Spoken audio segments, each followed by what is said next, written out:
salut les rêveurs. Aujourd'hui nous sommes dimanche et j'ai envie d'être tout à fait transparente avec vous. Ça fait à peu près 2 heures que je vais être en train d'essayer de filmer cette vidéo avec un énervement qui devient de plus en plus présent en moi-même parce que je n'arrive pas à ce que je veux, parce que j'arrive pas à être assez concise, parce que je me perds dans ce que je dis. Donc résultat, parce que le challenge demande une vidéo par jour et parce que j'ai pas envie de rester sur un échec, je vous fais une petite vidéo plus dans l'idée de déclencher quelque chose, encore une fois un peu comme les questions de vendredi, dans l'idée de vous partager des idées qui me paraissent inspirantes et que je pourrais évidemment développer dans d'autres vidéos si ça vous plaît.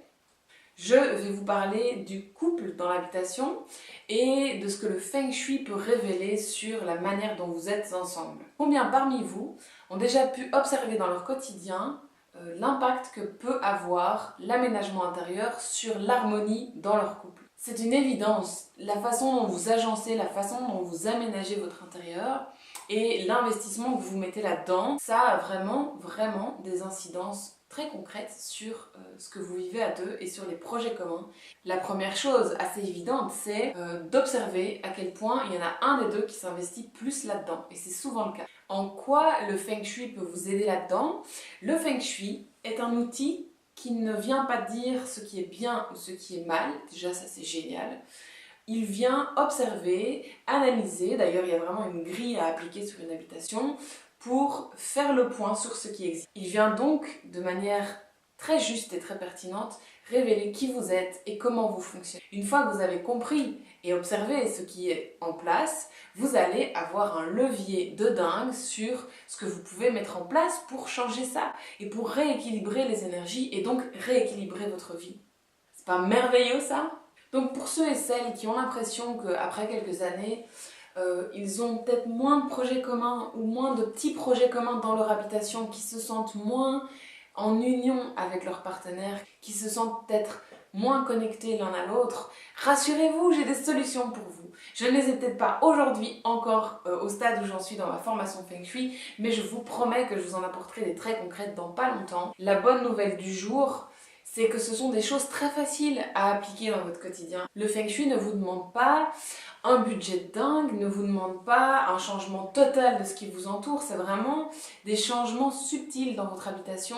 L'idée donc, c'est d'aller faire des petits changements dans le monde physique, dans ce qui vous entoure, facile, simple, à la portée de tout le monde, pour générer des résultats, des impacts, des incidences de dingue sur votre monde émotionnel, sur qui vous êtes, sur votre couple et sur votre manière de fonctionner ensemble. Combien d'entre vous ont envie de cet impact dans leur vie de couple? Ça vous parle, ça vous inspire, ça vous donne envie de mettre des choses en place dans votre intérieur? Surtout, faites-le moi savoir, je serai ravie de continuer de discuter sur ce sujet et de vous apporter plus d'informations au fur et à mesure. Alors si vous voulez aussi plus d'harmonie dans votre couple en dehors de l'habitation, je vous conseille vivement d'aller vous rendre sur la page Arwen que je mettrai ici en commentaire. Sylvie est une merveilleuse personne qui a une grande subtilité dans la façon de vous apporter de l'harmonie dans votre couple et en vous-même. J'en parlerai une prochaine fois dans une autre vidéo parce que ça vaut vraiment la peine, mais ici c'est juste une petite parenthèse, je ne pouvais pas ne pas en parler. Donc voyez plutôt cette vidéo comme une bande d'annonce de ce qui sera le sujet d'une prochaine vidéo, parce que comme je vous l'ai déjà dit, je continue ces vidéos après ce challenge bien sûr. Par contre, à un autre rythme, j'ai envie de récupérer une vie et j'ai envie de continuer de garder cette énergie dans les vidéos. Je vous souhaite une très belle journée malgré la pluie.